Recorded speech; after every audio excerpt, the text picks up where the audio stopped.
Deru mesin alat berat memecah kesunyian pagi di Jalan Ki Hajar Dewantara, Desa Jungjang, Kecamatan Arjawinangun, Kabupaten Cirebon, pada Senin, 15 September 2025. Sejak pukul 7 WIB, lapak-lapak pedagang pasar darurat yang telah berdiri bertahun-tahun di tengah jalan akhirnya diratakan dengan tanah. Dua alat berat dikerahkan untuk membongkar bangunan semi-permanen berbahan baja ringan tersebut. Pembongkaran menyebabkan material berserakan di tengah jalan hingga sempat melumpuhkan arus lalu lintas. Puluhan petugas gabungan dari Satpol PP, TNI Polri, hingga Dinas Perhubungan berjaga di sejumlah titik untuk mengantisipasi penolakan dari para pedagang.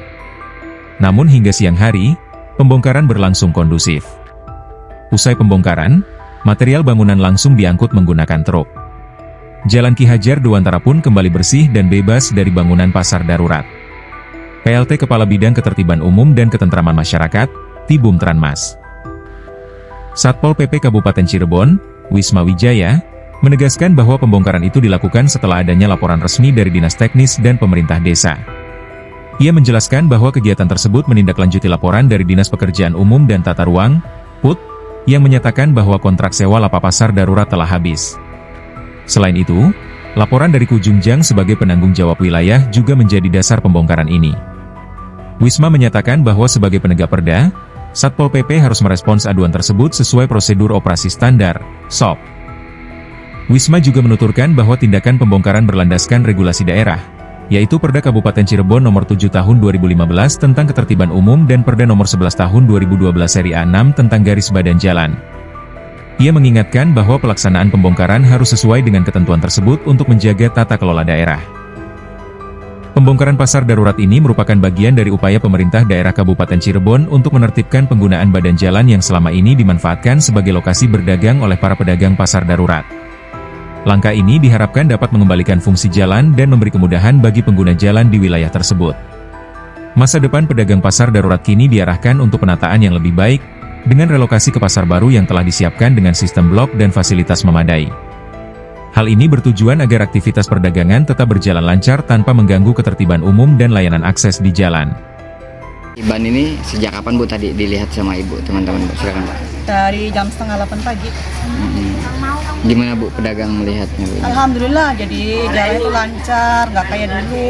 Pembeli juga susah, parkir juga susah. Sekarang sih enak. Sekarang dipindahin di mana Bu? Di belakang Polsek, asrama polisi. Tapi keberatan nggak dengan pindah di pasar Enggak, baru? mendukung semua kita. Termasuk pedagang yang di sini juga akhirnya mendukungnya Bu? Iya, kan jalan jadi lancar. Berapa banyak Bu jumlahnya yang dagang di sini Bu? Yang dipindah? Daruratnya 222 yang dipindahin. Berapa lama mereka tinggal di sini? 4 tahun setengah. Oh, yang dipindahin. 4 tahun setengah. Udah Iya, 4 tahun setengah. 4 tahun setengah. Ya rusak jatuh. Ada rencana pembangunan pasar Iya. permanennya nggak Bu? Iya, Kapan? setelah ini ya mudah-mudahan cepat dibangun, cepat selesai, pedagang jualnya enak, nggak terkendala. Kalau Ibu sendiri di mana Bu posisinya Bu? Saya di kios A, Di sini? nggak dibongkar.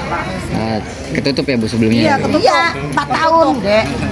Ketutup semua. Hancur Pembeli modal. juga pada pindah, langganan pindah. Selama tutup berarti omset juga menurun ya Bu? Jelas. Jelas.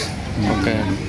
Bu, ini tuh ada berapa pedagang seluruhnya Bu di pasar Arjawinangun? Sekitar 500-an lebih 500-an. ya, dengan pedagang kaki lima. Siap. Ibu namanya siapa Bu? Saya Nur Azizah, Sudah berapa lama Bu jadi pedagang di sini Bu? sudah 20 tahun Dagang apa Bu? jualan kain. Kain. Terima kasih ya Bu. Makasih. Dan pembongkaran sampai sejauh ini bagaimana prosesnya Pak? Silakan.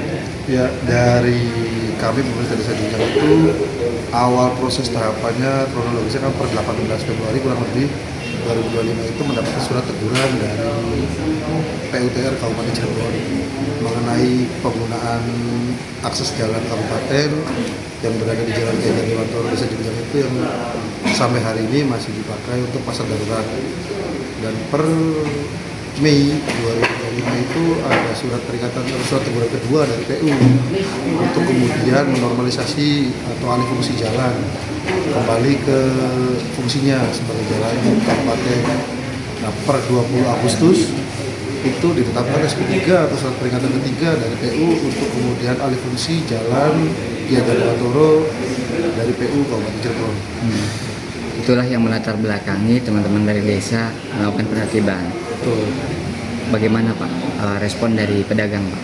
Respon dari pedagang sih meminta untuk kemudian membuatkan relokasi pasar darurat baru lagi sampai dengan pasar induk desa Jungjang ini selesai dibuatkan. Jadi kami dari pemerintah desa membuat pasar darurat di lokasi jalan asrama, area asrama polisi untuk relokasi pedagang yang berada di kawasan Jalan Ki Hajar Dewantoro, Jalan Kabupaten tersebut.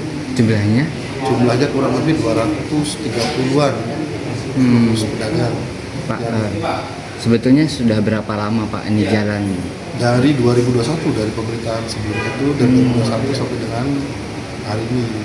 Kalau izin sebenarnya sampai 2023. Sempat itu. Rencana pembangunan pasar permanen apa? Setelah selesai amdal alihnya Pak. Karena kan tadinya amdal alih pembangunan pasar induk desa Jungjang itu berada di jalan kantor pos, di belakang kantor desa, tidak menggunakan areal jalan Ki Hajar Dewantoro. Nah setelah penertiban jalan ini mungkin kita maksimalkan percepatan pembangunan dari jalan Ki Hajar Dewantoro untuk pembangunan pasar induk. Pasar induk rencananya tahun berapa? Selesai Pak? Iya selesai, ya secepatnya Pak. Tahun ini ditargetkan. Mulai berjalan. Mulai pengerjaannya. Rencana nanti berapa daya tampung kapasitas Pak? Kalau secara data pedagang pasar sebelumnya itu pasar Jungjang itu kurang lebih 599 pedagang Pak. Tapi kami mengakomodir pedagang kaki lima juga. Jadi estimasi kebutuhan tempat kios, los dan toko itu kurang lebihnya 800 sampai 900 kios Pak. 2 lantai? Satu lantai. Satu lantai kan. Oke siap. Pak, sejauh ini berarti pedagang baik yang di jalanan ataupun yang di belakangnya itu mendukungnya dilakukan penertiban ini. Sampai saat ini sih beliau mendukung asalkan untuk terkait mengakomodir pedagang dan penentuan harga melibatkan semua unsur pedagang dan masyarakat lainnya. Oke, terima kasih Pak. Pak, terakhir untuk yang pembangunan sendiri masih menggunakan PT yang sebelumnya atau sudah PT yang baru nih Pak? Sampai hari ini kita masih mengikuti proses hukum yang sedang dijalani Pak. Mungkin kewenangan dari Pak Kubu yang lebih bisa menjelaskan. Oke, makasih ya Pak Olis. Mangga. Nama lengkapnya Pak? Rahmat Hidayat. Siap. Download Tribun X sekarang, menghadirkan lokal menjadi Indonesia.